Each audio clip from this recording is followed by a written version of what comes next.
boxing, you're gonna love this. Well, hello and welcome to episode 7 of the BoxNation podcast.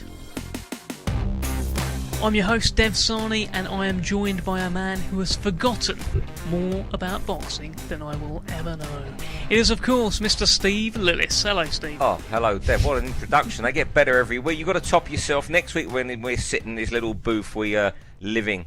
I'm not going to top myself next week, Steve. No, not top yourself, top that introduction. Top the introduction. Well, Steve, how about this one? I was perusing Instagram at the weekend, and I couldn't help but notice a little follow suggestion popped up, and it was none other than Lillis Steve, or Steve Lillis. Talk to me about your decision to join Instagram. So I'm still getting very used to it. I'll have to sit down with a social networking genius like yourself to explain it. But do you know what? Jack Catterall is the man who persuaded me to get into it. He said, give this a go. I went to see him last week. He said, no, you've got to give this a go. It's better than everything else, and see how you like it. But I'm still getting very, very used to it. It's very alien to me, shall we say, in the sense that, you know, you can't see what was on 5 minutes ago, and it's just random stuff comes up. But I'm sure I'll get there in the end. But I've joined the Instagram generation. I'm hip. I'm down with the kids, Dev. It was good to see you on there, Steve, and I'm looking forward to seeing your posts, maybe even your stories in the coming days. That's another one you can do, just like, you know, take pictures, little videos of your face saying, oh, I'm just doing this now, I'm going to watch the football, I'm having my dinner, and all of that sort of stuff. I'll do one. I'm going to Belfast. Good on idea. Wednesday to see Carl Frampton, and Nonito Donaire, so I'll try and get one running from there, and you can advise me where I go wrong the next day. Sounds good to me. Well, speaking of Belfast, on today's show we hear from the Jackal, Carl Frampton MBE, ahead of his clash with Nonito Donaire. Undefeated British super welterweight champion Jack Catterall discusses a future fight with Terry Flanagan. And we hear from a boxer who, when he's not boxing, is starring alongside the likes of David Beckham in TV adverts. There is that, and there is so much more. All we ask is that you lend us your ears for the next hour or so. Enjoy. Now there have been fight announcements left, right and centre in the boxing world to kick the year off. Amongst them, and maybe even the pick of the bunch, was a gem of a fight for April 21st in Belfast. Irish hero Carl Frampton will take on former 4-weight world champion Nonito Donaire from the Philippines. It's a fascinating featherweight dust-up, and it will be live on BoxNation in the UK.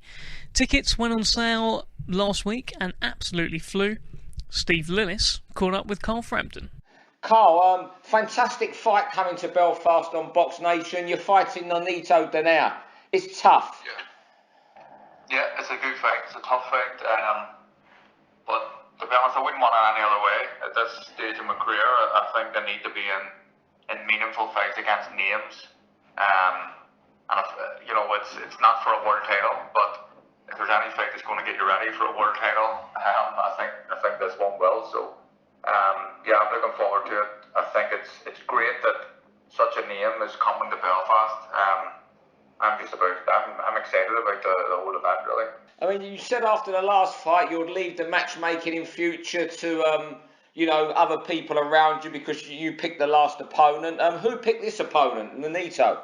Well, it was kind of suggested to me, and that was the first name. It was suggested. It was kind of MTK and Frank and myself, and everyone was kind of involved. But that was the only...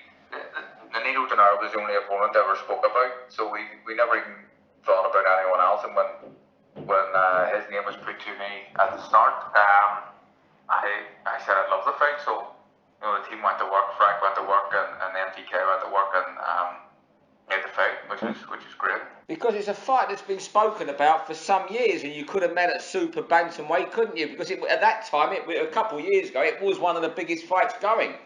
Yeah, it could have been. It could have been a big fight, and for different reasons, it never materialised. But look, it's happening now, and I think that it's a different situation now than what it was a few years ago. This is probably, you know, there's no room for slip up for either man.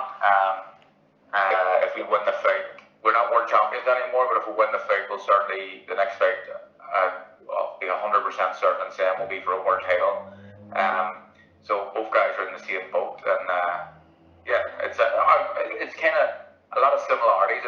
recently, he got beat, and then he kind of came back with and he's moved teams as well, and then he came back with a win to kind of shake the ring rust off, and that's the exact same situation as me. So we're both in the same boat, both looking to put on a performance and get the win and fight again for a world title. I mean, looking at his recent fights, do you still think he's got a lot to offer? Yeah, he does. I watched his last fight. He fought around the same sort of time as me. He was slick. He kind of just cruised a points win. He's a puncher, and they always say that the last thing you lose is your power. And he turns that left hook over so well, and I've seen him so many times, not just knocking people over or knocking them out, but putting them to sleep. So it kind of brings out the wee bit of an element of fear almost into the fight with me, and I think that's when I'm going to be at my best, when you're almost fearful of what an opponent can do. You'll think about that every day in training. You'll put more effort in, and I'll need to be ready on the night. I mean, do you feel you got after the points win recently? You know, you got up some unfair stick as if people were expecting you to be Superman. Yeah, no, I got a bit of stick, maybe a wee bit unwanted, but I went into a fight fully confident of winning. I had a bad year.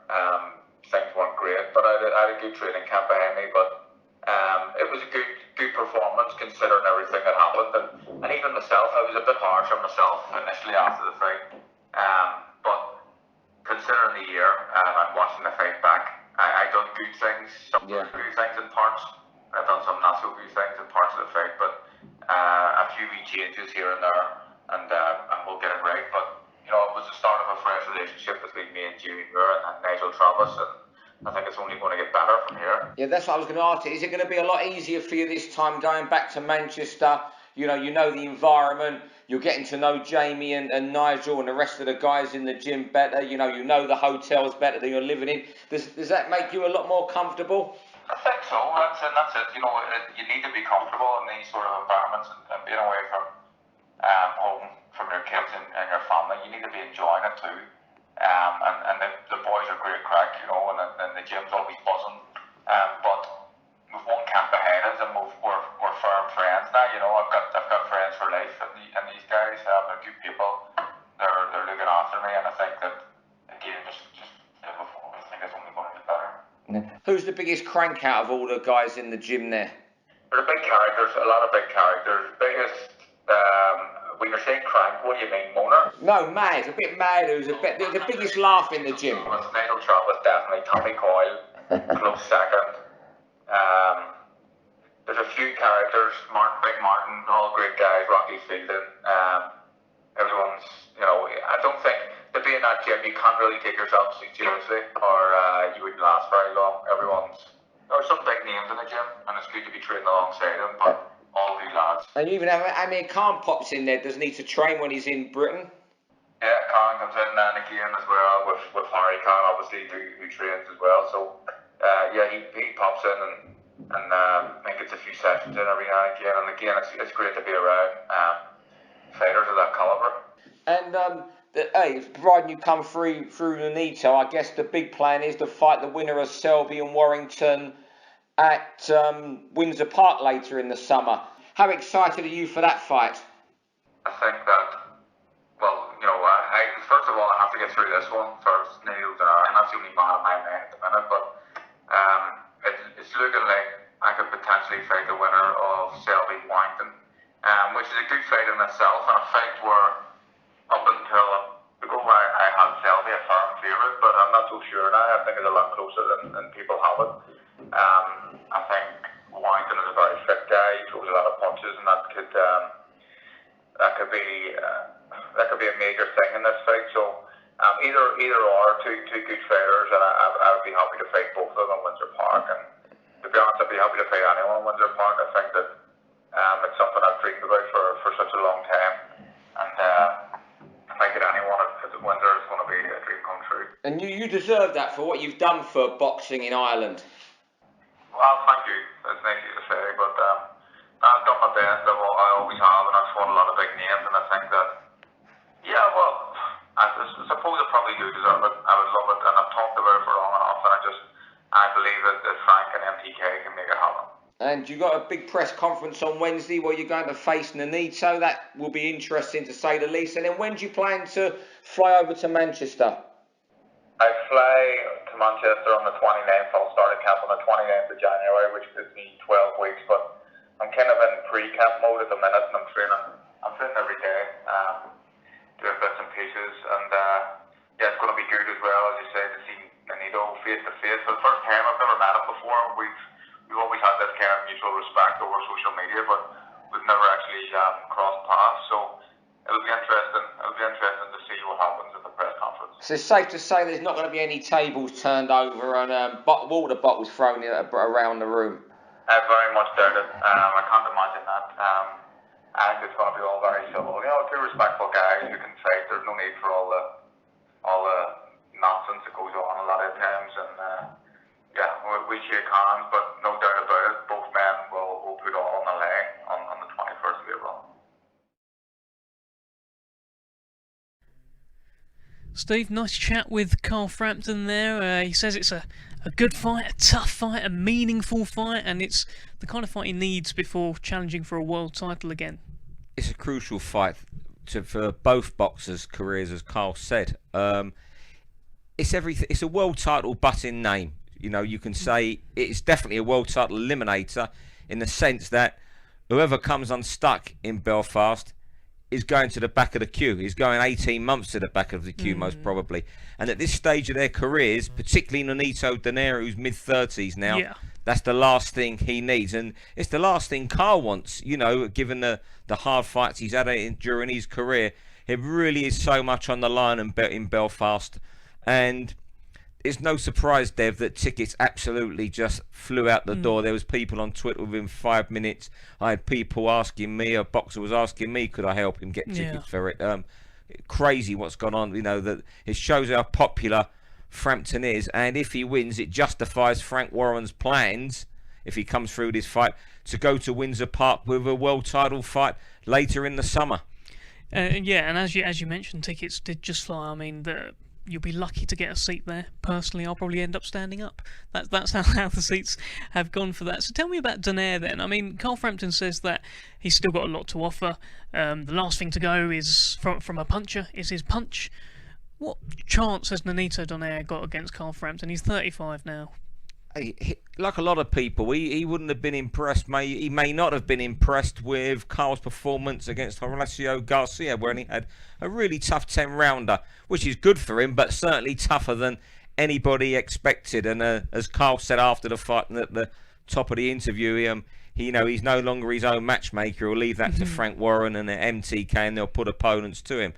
You know, Donaire, you know, he's had one fight since the loss to Magdaleno. Yeah. And he come through on point. So, you know, there's nothing to suggest that he's a washed-up fighter or anything like that. You might look at his age and think, well, he's in his mid-30s, but, you know, you're not looking at, a procession of defeats where he's been stopped. So I think he'll give Carl all the trouble in the world.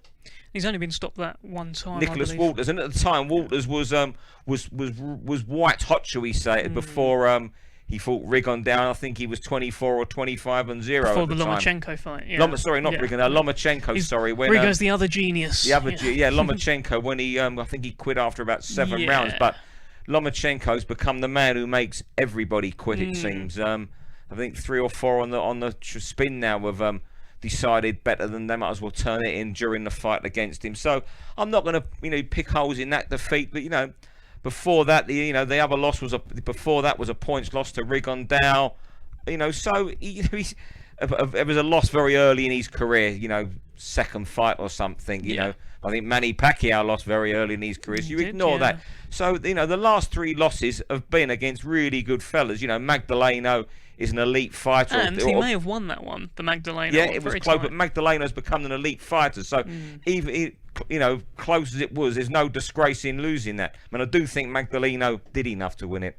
Yeah, and Donaire has won titles at 4 weights. I mean, up to featherweight, which is what this fight with Frampton's going to be at. But he's such a little fella as well, though, isn't he? He is small. I mean, Carl's quite short as well, but he has got that stocky side to him. So, you think Carl would certainly be stronger than him on the night, but it doesn't take away, as you say, there's been a lot of fights announced so far this year. But that is the best fight so far to have been announced. Let me ask you this, Steve. If you are Carl Frampton's promoter, if you have a 5-fight plan for Carl Frampton, Donaire's the next one, winner of Selby Warrington, so you got 3 fights left to play with, what do you do with that? If he comes through and wins, if he beats Nonito Donaire and he beats the winner of Selby and Josh Warrington, the natural thing is just unifications. They can only be big fights, and that's all Carl wants.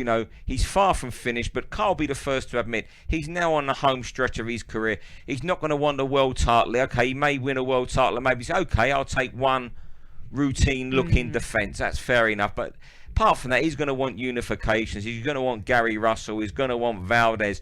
He's going to want Santa Cruz 3 before he retires, whatever happens definitely against Donaire. That is the fight. Every fighter has something that eats away at them, that where they can retire happy, whether they win or lose that meeting. And he wants that rubber match with Santa Cruz. And let's be fair, he deserves it. Now, call me a dreamer again, Stephen. I do a lot of dreaming on this show. But do you think we could ever see Carl Frampton against Vasyl Lomachenko? Come on, give it to me. No, because I think Lomachenko is going to go through the weights, move up to lightweight, and Carl can't go no further than featherweight. I think people have mentioned him, he could move up again. He can't. Because he's too small, strong as he is. I'd be shocked if we saw that fight, Dev. Okay, well, I hope that you are shocked in a few fights' time. But yeah, I'm probably a dreamer. So both of these men need the win to remain on the trail for a world title.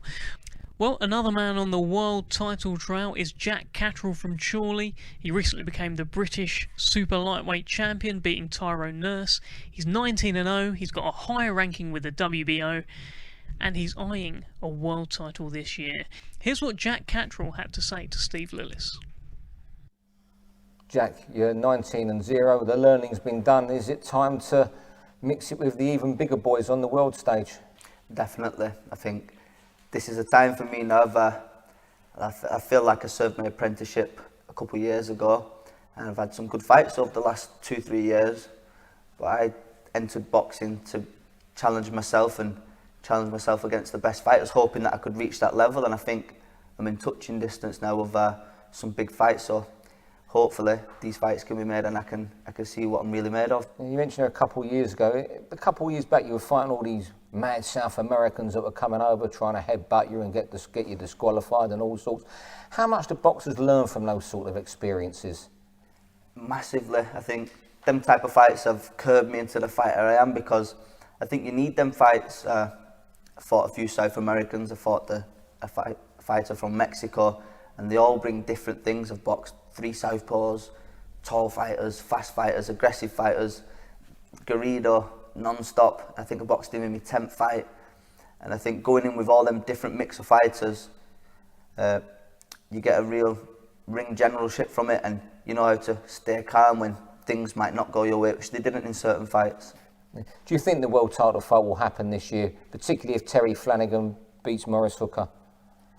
I believe so. I think if he can come through that fight, which I'm confident in doing, I don't see why the fight can't be made for later on this year. I mean, have you had any inkling from Frank Warren when it might take place if Terry wins? I've heard things, and we all hear things, and you can't build hope too much on hearsay, but I do believe that with my ranking being up there in the WBO, we're both under the same promotion. I don't see why the fight can't be made. I mean, obviously you both got fights to win in the meantime, and Terry's got to win the world title, but you can't beat an all-British world title fight to pack Manchester Arena, can you? Oh, it'd be brilliant. 2, like I said, British fighters fighting for the world title.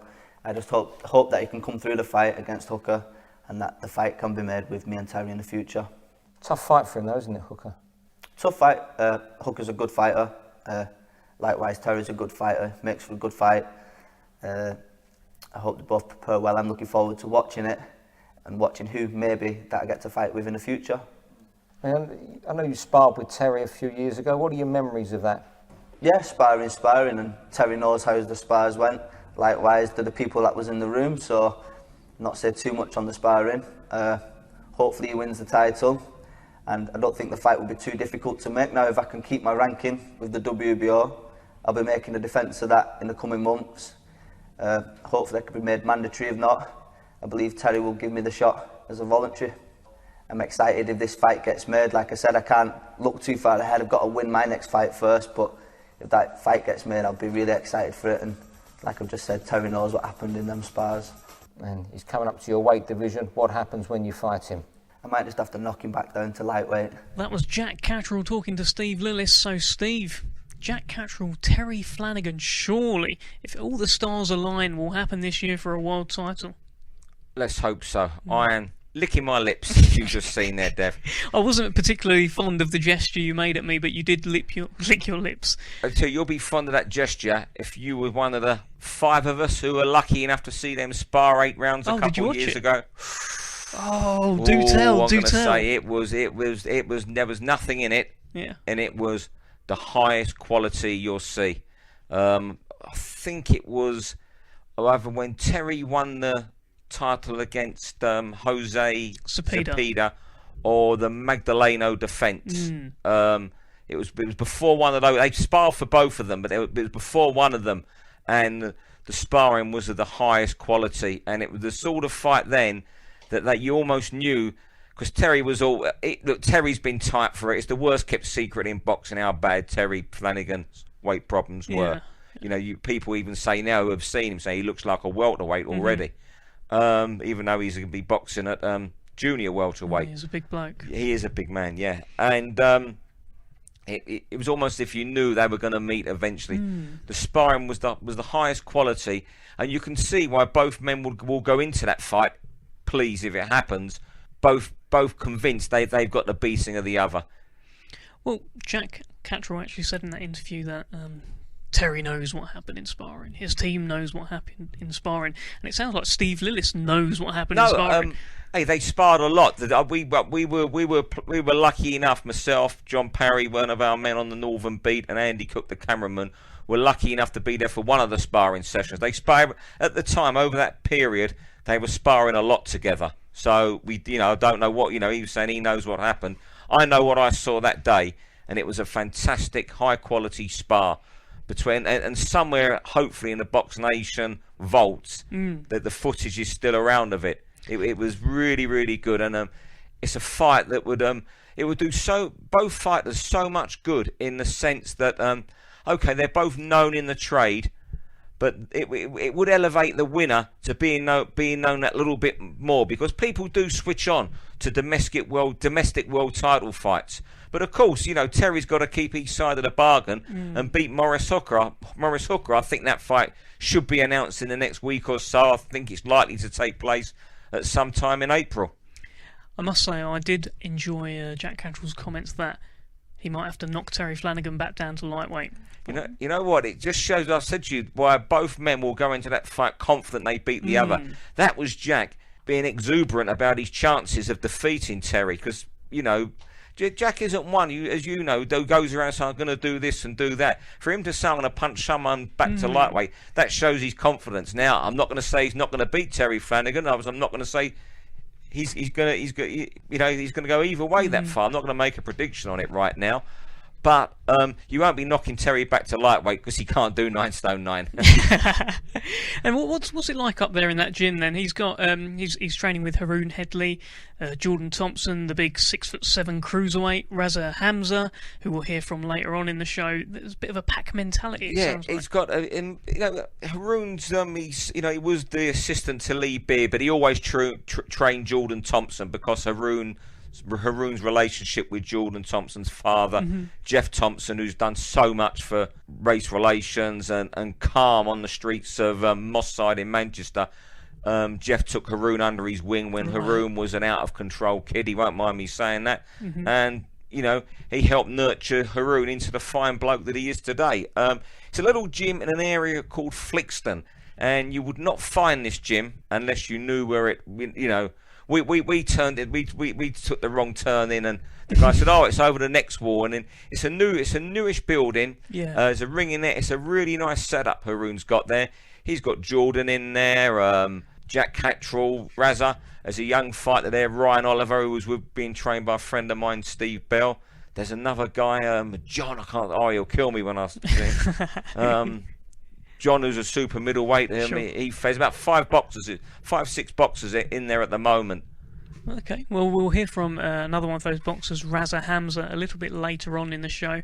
Jack Catterall against Terry Flanagan. Again, Terry Flanagan's got to beat Morris Hooker first, but it seems inevitable that this fight will take place at some point this year.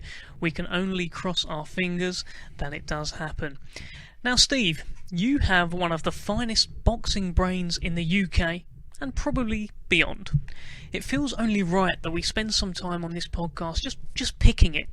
So, I invited some questions on Twitter. Oh, then you haven't even shown. I'm going to be honest, you haven't shown me these. I've seen people sending them, but I've no idea how many or what you're going to throw at me. Because when I came into this room, you said, I'm not going to tell you. All I can see with my reading glasses on is just says Q&A. Windows, I think it is, computer with red letters on it. That's the one. So yeah, thank you very much for all the questions that you have been sending in for Mr. Willis here. I've picked out a few. And Steve hasn't even seen them, so we're just going to head straight in. From Ryan Prower, with Mitchell Smith currently experiencing some issues outside the ring, same with Ahara Davis actually, is there more managers and trainers can do to keep their reins on young talent?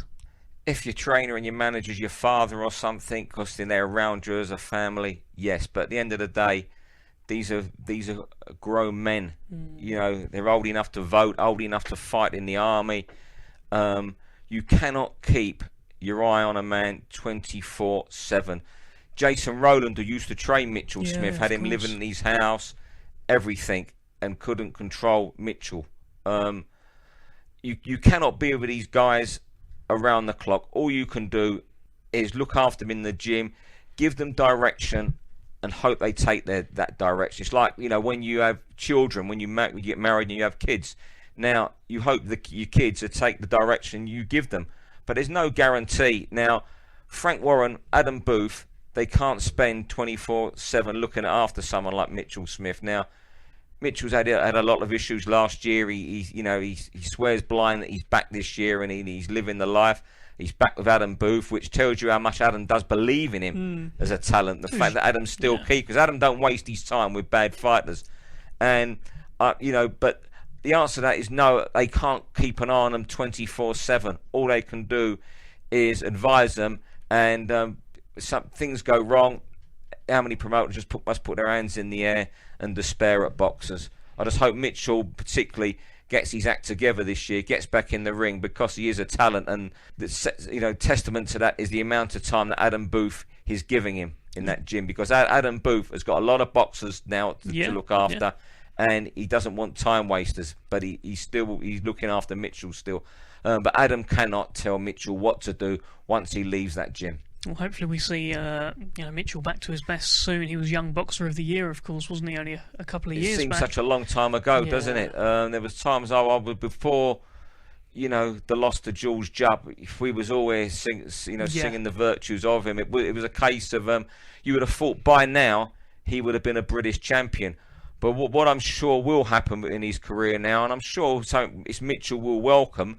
I'm sure he'll have one fight on this latest comeback, and after that, I think Frank Warren will put him straight in. There is a sink or swim fight. Show us what you're worth, because Frank has put a lot of time into it, just as Jason Rowland did, his former trainer, and just as what Adam Booth is doing now. Colin Cooper, what can we do to get our fighters to target traditional domestic titles, the area, British, Commonwealth and European, rather than the international and intercontinental baubles? What do you reckon, Steve? Get rid of have less of these international WBO European, IBF, East West European. Have less of them. That's the way, because then if you want titles, you've got to go that traditional route. At the moment, there's so many options for these fighters. They want titles. TV, wherever you are, want titles. Be it in America here, TV networks want titles. So when there's these title opportunities, they take them, and of course they get the world ranking with them, which means a lot more than these actual belts are. I mean, to me, international title fights, I'd be for them if a lot of them were more meaningful in who is contesting them. So it's the actual fight itself. It's the actual fight itself that means more to me. But I'd love more fighters to go that route. Anthony Yard, I'd love to see him go the domestic route. I'd love to see him fight Jose Burton and Frank Buglioni, because they're the sort of fights that would bring him on so much. Okay, good words. Well, I'll say something on that. I heard Jason McClory, who's Frank Warren's matchmaker, recently say that these WBO European, WBO Intercontinental, the proliferation of all these titles, they help the fighters, because a fighter will suddenly feel like a champion. You put a belt on a young kid like that, it can change their demeanour. Suddenly they're fighting longer rounds as well. Hey, absolutely, and of course they believe, well, I'm a European champion, and it does their confidence psychologically so much good. But the only way we're going to get fighters down the traditional route is having fewer of them. And Jason could be a good guest on here one day to talk to us about the pressures of matchmaking. I think so. I think he's a very knowledgeable guy in boxing. Next question, Steve. So this is from Mark Nicklin. After Frank announced the Carl Frampton fight on April 21st, why does the boxing board allow Eddie Hearn to announce a show on the same night? Robert Smith needs to sort it out, as the only losers are the fans having to choose what fights they watch. There are plenty of free Saturdays. Mark, what says you? You know what, Mark? I'm going to come on to this later on, this subject. Oh, is this your rant? So, Mark, I'll be answering you later on. Okay, well, Mark, we'll come back to you, because it sounds like that's what you're talking about. So Mark is thinking like me. So if there's tickets going for this show, Mark has to get the best seats in the house, because... Okay, well, the next one will go to Dana Gassamy. If the fight between AJ and Fury does happen, what is going to be Tyson Fury's main key to winning the fight? Will it be his physical attributes, his height and reach, or will it be his edge in the mental plane? The mental side will help, because he'll do everything to spook AJ before the fight. His awkwardness, being in shape, obviously, but his awkwardness and his speed, what he showed against Klitschko, that's the key to winning. If he stands in front of Joshua, it could be the other way. But he doesn't need telling what he's got to do to beat Anthony Joshua, and he knows what mistakes he could make, which would put him on the seat of his pants as well. So he knows what he's got to do. Just go in there, you use that jab, quick-handed, and be as awkward as you were against Vladimir Klitschko 2 and a bit years ago, if not even more awkward. Well, here's a good one that we got from Chris Ross. Now, Steve, you better be ready for this. This is a good one. What is your prediction for the 2018 Fighter of the Year? Yeah, I was expecting that noise.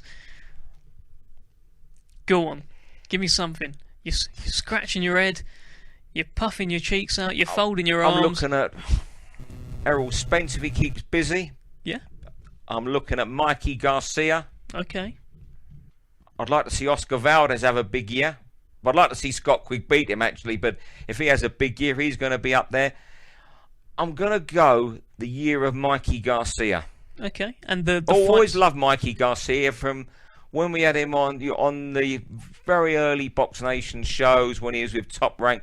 I've always been a big Mikey Garcia fan, and him busy, I think he could really do something this year. So the fights to achieve that status as Fighter of the Year, Linares? Linares, if he fights Linares, that puts him straight away. You're on the short list from that. Yeah.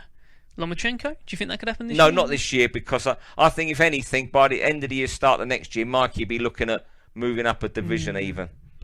Okay, so Mikey Garcia is your pick for the 2018 And I can't ignore Terence Crawford. Depends on who he fights, but Mikey Garcia is going to be my pick. Okay, here's a good one from the UFC/boxing fanatic plus wannabe rapper, which is quite a Twitter handle. I thought it was like a joke account, but the question was pretty serious. If Usyk wins the World Boxing Super Series and becomes the undisputed unified cruiserweight champion, shouldn't he move up to heavyweight, since there would be nobody left regarding the cruiserweights? Yeah, I think he will move up to heavyweight. He's already said himself that the time will come for him to move up. There was a few interviews last year where he said he was going to go. Well, I think it was at the end of this year. Yeah, I think if he, this Super Series has been fantastic for boxing. I cannot wait for Groves Eubank. The super middleweight competition has been great. The cruiserweight's been good. It's just that he's nailed on to win it. You think? If he wins that, he might as well move up because he has, as they would say, it is a cliche. He's cleaned up then. Can he beat a top heavyweight? Depends what size. Look, it's hard to. You're not going to say he's going to go and beat the guys that Joshua and those because of the size of these guys. You know, it's almost like, you know, he could suddenly be 15 and a half, 16 stone naturally. But you're looking at a couple of years, 18 months for him to grow into the weight. It's a different whether there'll be the patience for him, for people around him. Exactly, yeah. But I'd let him grow into the weight for a year before you let him have a heavyweight title fight. Certainly not immediately. He's not going to beat, for all the skills and, fantastic attributes he's got.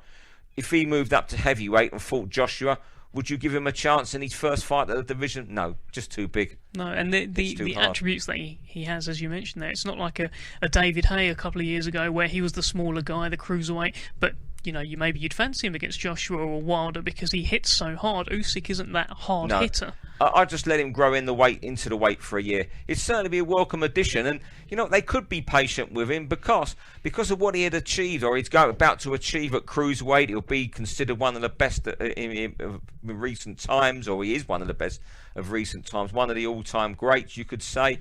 You let him grow into the weight for the year because the opportunity will come, and then when the opportunity comes, let him have had a year's experience in the weight class, knowing what it's like to be in with these bigger men, someone who's 17 stone. And then, but when that chance comes in a year, he'll be a lot more equipped to take that. Okay, well, our final question came from Joe Blogs. Now, Steve, this sounds like we weren't getting any questions in, so I created a Twitter account and then sent a question in. But it's not. I assure you there is a man called Joe Blogs on Twitter, and he has sent in a question, and he wants to know, do you think Liam Smith can beat Saddam Ali even if the fight can't be made in the UK? He can beat him, but it becomes a spin-up fight, more of a spin-up fight. It's one of those fights where you think, when you look at it, I mean, Saddam Ali, he isn't... Look, in his last fight, Miguel Cotto was an absolute... The last couple fights, we've seen the decline of Cotto in recent times, but in that last fight, there was nothing there. In the last 2 rounds, all Cotto wanted to do was get through them. That was the heart, the line in Cotto that got him through them. So Saddam Ali isn't any world beater by any stretch of the imagination. We saw that when he lost to Jesse Vargas. He's completely beatable, but you give him credit. He was the right place at the right time to beat Cotto. It's one of those fights. It makes it a lot harder for Liam going there. But Liam is a bigger man than him, and Liam will have a good chance in America. Over here, I'll give Liam a big chance. In America, it does become more of a spin-up fight, and I still put it slightly in Liam's favour. Well, thanks very much for all the questions that have come in. I did promise you a gift, a prize of some sort, so the BoxNation Twitter account will be hitting you up, sliding into those DMs with some sort of gift. Check your Twitter. So, Steve, let me ask you this. If you were in your mid to late 20s, you had a high-flying job in the city as, say, an accountant, you're also working as a model, would you decide to quit the job and get punched in the face for a living? No. Well, that's exactly what Umar Sadiq has done. Now, Umar is a 29-year-old super middleweight from Ilford. He has his second pro fight on the February 10th Copperbox Arena show put on by Frank Warren. And you, Steve, you caught up with him on the phone a little earlier this week. Umar, first of all, you must be looking forward to your second professional outing at the Copperbox on February 10. What can fans expect that night?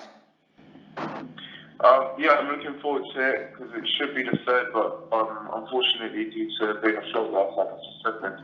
What fans can expect is a lot of entertainment, a lot of skills, a unique style of boxing. So I recommend that anyone comes in to watch to see what all the hype is about. Okay, what is unique about your style? Adaptability. It's simply that. It's that I do whatever is necessary to break down the opponent that's in front of me. Yeah. And tell me, you've done some TV adverts as well. You've been with David Beckham in an advert, and was it you was Anthony Joshua's double? Yeah, I've done a fair bit of work, and so I box full time, and I don't look at that as a job. My job is actually modelling, and through that, I managed to sometimes get some exciting roles, like you mentioned, doubling Anthony Joshua, working with David Beckham, a childhood hero. That's all good stuff, but I'd like to make my mark in boxing as a boxer, really. But the rest of it's pretty nice. I mean, you get to do exciting things, meet great people, and also get paid well. And what was it like? What was you doing as Anthony Joshua's double? Because I know you're not a small boy. He's still a few stone heavier. No, so I was acting as a 19-year-old Joshua because obviously I've got the youthful, great looks that he might have had when he was 19. And what was Beckham like? Beckham's sweet. He's a great guy, and he came across in person as he does on telly or on media. So it was good and nice being around him. It was really polite. On shooting, there were so many people in the room that were shooting him. I say in the room more like a hall. And when he walked in, he walked around and shook everyone's hand individually and personally greeted everybody. And I thought that was quite a nice thing to do. But yeah, I got to sit on the table with him for hours, and he was a nice guy to be around. That's good stuff. And of course, I know you turned pro at 29 and there's plenty of time on your side. Was it a hard decision, given you had a very good job in London as an accountant? Not at all. So part of the reason why I took so long to turn over as a professional was that I knew that if I was going to ever turn pro, I was going to have to do it properly. So once I decided that I wanted to be a professional boxer, it wasn't time to cut out anything that wasn't going to be in support of that. And unfortunately, the accounting job had to go. So you've had good sparring, James DeGale, Billy Joe Saunders. What was that experience like? That's all been good. It's nice to be in the ring with people at world level, just to understand some of the dimensions that come with being a world champion, getting into the minds and understanding how they react to things, how they set things up, and also just learning a few things from the skill sets that we possess. So yeah, there's been great experiences that have helped me develop more, and I look forward to doing a lot more. Yeah, and when I know you don't want to be, I dare say you don't want to be rushed. When do you see yourself fighting for British titles? For starting with a British title? I've never said I don't want to be rushed. I'd love to be rushed. Is what I've been thinking from the start. When I first met with Frank before signing with him, before I even said it, he said to me, I get the impression you box for a world title in your first fight, but that's not the way we do things. But that's the mindset. I'm in this to be the best. I understand that there are some fights that I need to get some more seasoning in order to be prepared for. But the way to get that seasoning is to be matched hard and matched against opponents that are going to draw the best out of me. So, February the 10th, I'm scheduled on a possible 4-6 rounder, but I hope it's the last time I'm ever considered in a 4-rounder. Because I'd like to push on and ideally win a British title towards the end of this year, if not then by summer next year. But do you think, obviously, it's great your ambition, you're showing, a great, mentality towards what you want to do quickly, but do you think it's best sometimes maybe leaving that to Frank and Andy Pyra, your manager? Yeah, absolutely. So that's what I do. I make my requests, I let my intentions known. And if they don't agree, the matchmakers like Frank Warren or Frank himself and all the rest of it, if they don't agree with what I'm proposing, then I trust them as my, at the end of the day, I've signed up to work with them for a reason. So I trust the judgment, I trust their call, and if they believe that there's a certain way to do things differently to the way I'm proposing, then I'm happy to wait back and follow their lead. Hopefully that serves me right. And if at a certain point in my career I start to believe that I may know more than they do, I usually would do that. But at some point I might get more pushy. But for now, I let my intentions known and I follow the lead. And just finally, in say 2 years' time, what would be your dream fight? You in one corner, who would be in the other corner? Oh, it's a bit hard because I actually don't look at anybody. So I've been asked this question a lot. Questions like, who do you see yourself doing a rivalry with and all the rest of it, but I genuinely don't look at anybody else in that way because there's a high chance that I fight everybody and there's also a high chance that I don't fight everybody.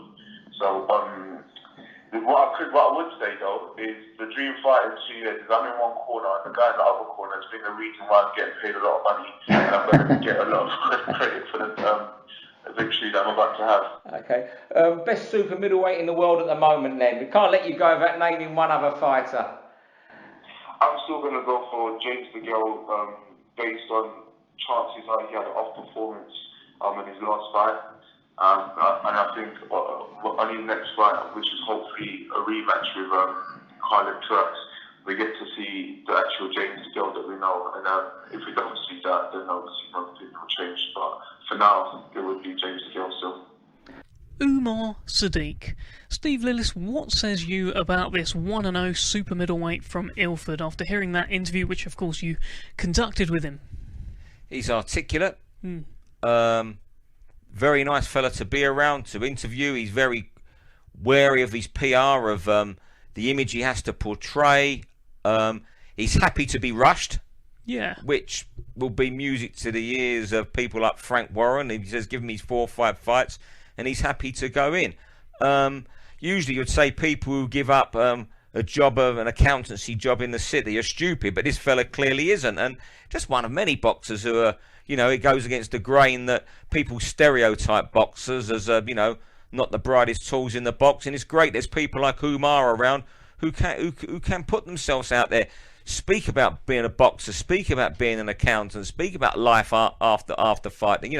Remember Matthew Macklin gave up a law degree at Coventry University for boxing, and one Manuel Marquez claims he's got an accounting degree. So Umar Sadiq is in good company when it comes to fighting accountants. It's a career I'm really going to follow with interest, because a lot of people will say he's turned over pretty late. I haven't started. I didn't know. I don't. But now I live in the north of England. I don't know a lot about the London amateurs, so I'm not going to come here and preach I know everything he did. But people who have seen him tell me he was a decent amateur. They've been impressed by what they've seen in the gyms with him around London. So I think he's someone we'll know within 12 to 18 months exactly where he's going in this game. How quickly can he get a shot at the British title?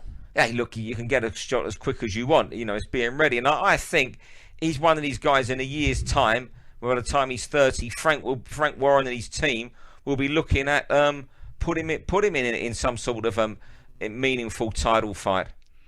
Well, it's safe to say he is a young man who is making sacrifices to get to where he wants to be. He gave up that job. And that brings us nicely on to our next interview.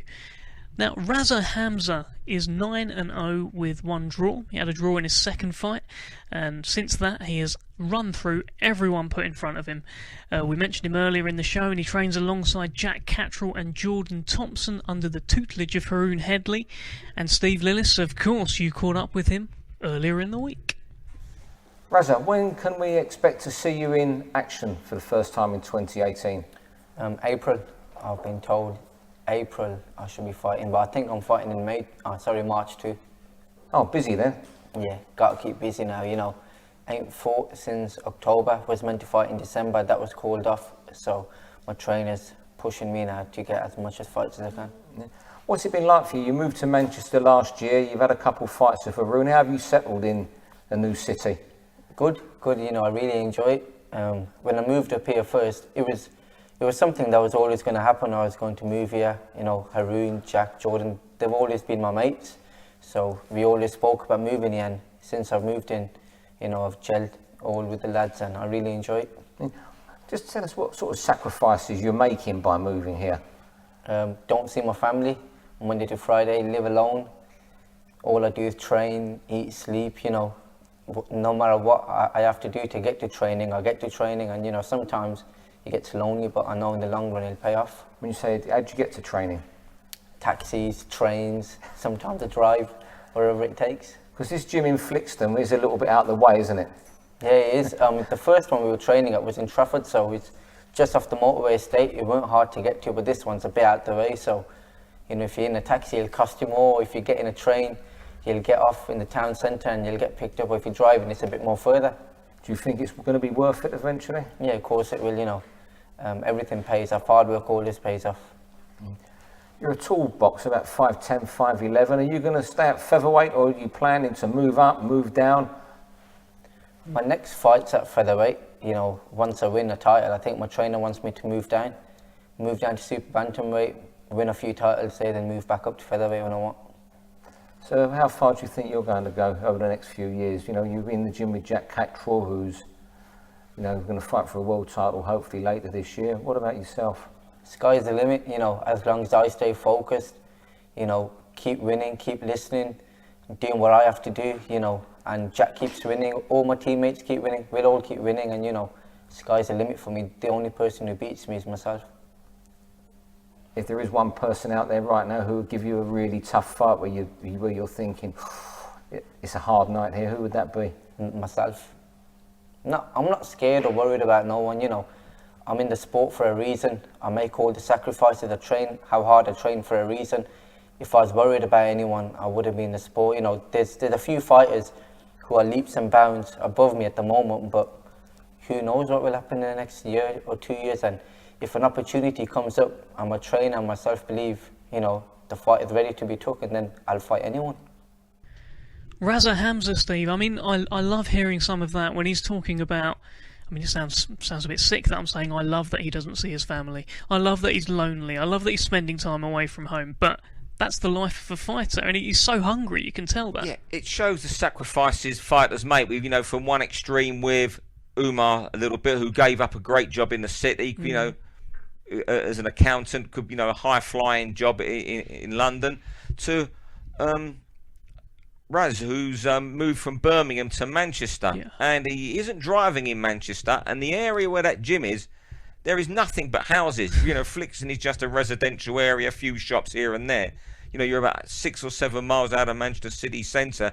And when we went to see him last week to do some stuff, and with him and Jack, he was getting a cab to the gym. Wow. So literally, and all those guys in that gym live in different parts of the Manchester and the northwest. You know, I'm not sure where Haroon lives. Jack lives out at Chorley.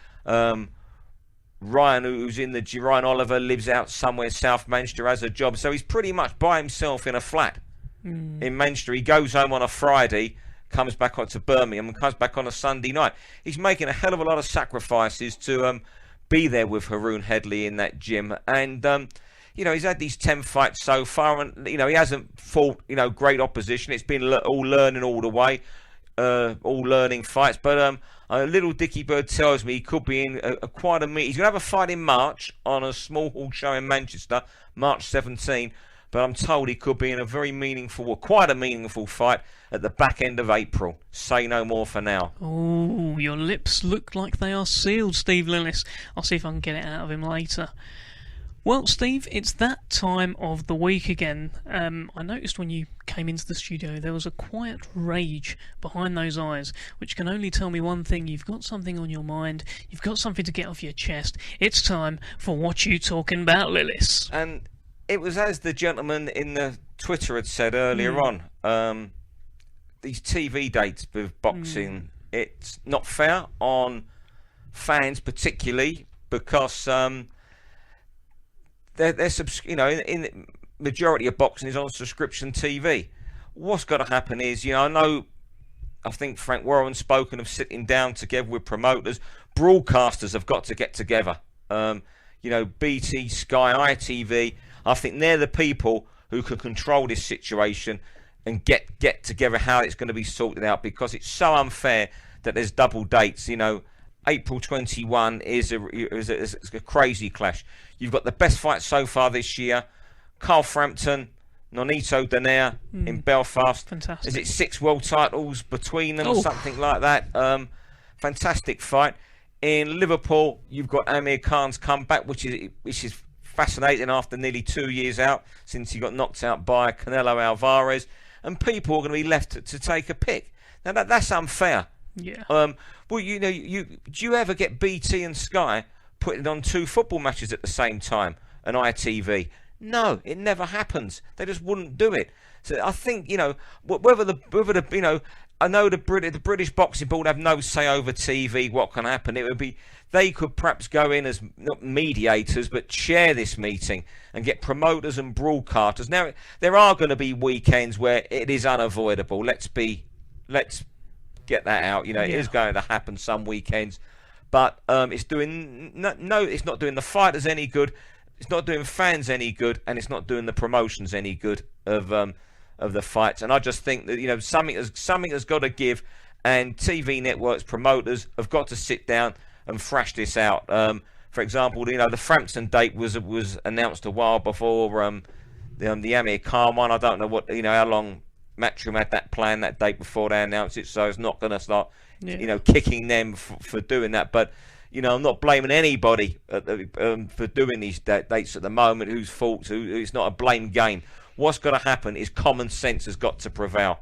We're not playing a blame game on here today, Dev, but common sense has got to prevail, and the board have got to get together with TV networks, promoters, to try and make this happen as less as possible, because no one's winning from this at all, and it's going to be, it's a situation with more and more televised boxing. It's going to get even crazier, and it's not a good situation right now as far as I'm concerned, Dev. And if I'm a fan, it would do my head in having to pick what channel to watch for boxing, because you're paying a subscription. Well, even if one broadcast does better than the other broadcast, it gets more ratings. That's still not as many as you could have got if the other show wasn't going on. You're polarising the ratings down the middle, because there are people who you're not going to get, and what are advertisers going to think? It's all about getting advertising as well on channels. What are they going to think? So one broadcaster will come out on top, but they're still going to get less than what they had if it was a blank week elsewhere. I just really hope something's done about the situation. Perhaps the board could, some sort of meeting could be convened between the board, promoters and broadcasters, and see if there is a way this situation can be resolved so that fans aren't suffering. Because at the moment you're being asked on April 21 to pick between two big name fights. So what do you think actually the next steps are there? You mentioned how maybe the board can act as a mediator. Well, not a mediator. Perhaps they can bring people together. So do you think the action point from this whole, the fallout from this is someone from the board says, hold on, look, there's two shows going on, two great British fighters on, let's do something about it, let's call Eddie, let's call Frank, let's call BT Sky, and let's... Exactly, yeah. See, the board can't say you can't have a show on that day because it's restraints of trade. That cannot happen. We had that many, many years ago with Mickey Duff. I'm going back 30, 40 years, when you couldn't have a show in London. It couldn't even stage a show in London 14 days either side of a national promotion show. Really? So they cannot say, no, you can't do, because straight away you go to a court of law, hey, it's restraint of trade. But this is where we need common sense to prevail between the broadcasters, the promoters, so the fans. So the winners from this are the fans. I think what we need to do actually is try and get someone like a Robert Smith on this show. Give him a call and say, what are you going to do about April the 21st, Robert? And let's see if he's got an answer. I think it's too late to do anything about that. And I think Robert, we will try and get Robert on. And I think his answer will be, he cannot stop shows. If you look, I mean, even let's go on small hall shows even. I live in Manchester. Sometimes you'll have 4 or 5 small hall shows on in a 20-mile radius on a Friday and Saturday. When there's no TV. So what chance have those promoters got?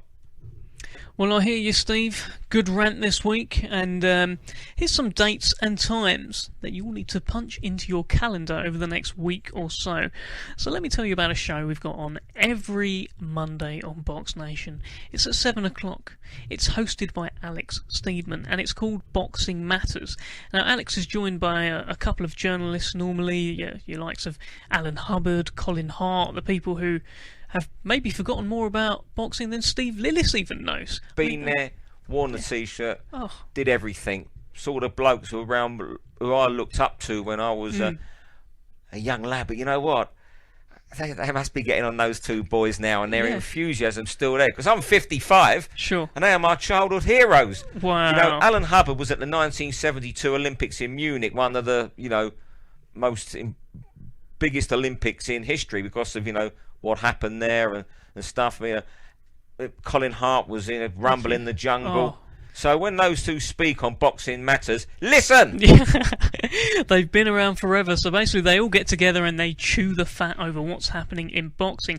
That's every Monday at 7 o'clock, and as Steve Lillis said, when your likes of Hubbard and Hart talk, you better be listening. Every Friday at 7 o'clock, it's Bunce's Boxing Hour. Steve, last week you gave me a little teaser, a little insight. You knew that you were going to have Jack Catterall on Steve Bunce's show. You got any insider info for this week's show? Well, I'm going to be in Belfast on Wednesday doing stuff for the show. We'll be speaking to Carl Frampton, Nonito Donaire, and everybody who's involved with that show. I know they're hoping to get a couple studio guests in this week. I don't want to say who, because it might all, these things, this is the start of the week and it's being suggested this morning, but certainly there'll be reports from the Frampton and Donaire press conference, and I know our man John Parry is going to be whizzing around Manchester tomorrow talking to Zelfa Barrett, and he's going to get Terry Flanagan to reply to Jack Catterall's taunt. Oh, yeah, of course. So I'm sure we'll hear that next week on the podcast as well. I like that. Of course, Jack Catterall said that he was going to knock Terry Flanagan back down to lightweight. Well, Paz's going to put on a crash helmet tomorrow. Yeah. He's going into the gym, the finest boxing gym as it's called in Ancoats, Manchester. Paz's going to mic Terry Flanagan up and tell him, hey, Terry, Jack Catterall says he's punching you back to lightweight. What have you got to say? Terry's going to bite back, and you're going to hear what he says next week on the podcast. Oh, yes, you will. And Friday, 7 o'clock on Bunce's Boxing Hour, I'm sure. Saturday, 8 o'clock, a fight to remember. Now, this was a hell of a fight, Steve, and it features one of your absolute boxing heroes I know. They talk about, the pundits all getting together to watch back a fight, by the way, and the fight that they are watching back is Cotto versus Margarito 1. Oh, they should have me in the studio for that. I went to that as a fan. People say to me, you get paid to go over the world. That fight, I paid to go to. And, okay, I did jib a press pass. Yeah. I did pay for my hotel, my flight, and everything else. Steve, you're a Cotto fan, right? That's right. I went there as a fan because at the time, Margarito was white hot, wasn't he? And I thought Cotto was going to play with him. And on the night we saw what happened, and then it all come out, and it was a completely tainted fight. A shocking fight. But I don't know who the experts you've got in the studio, Dev, but that is certainly worth watching on Saturday night to get their opinion and see that fight again. And Saturday night, if you were thinking about even like going out for a drink, going to the pub, going to see a few mates, forget about it, because 8 o'clock is a fight to remember, Cotto v Margarito. 10 o'clock, it's Saunders versus Lemieux.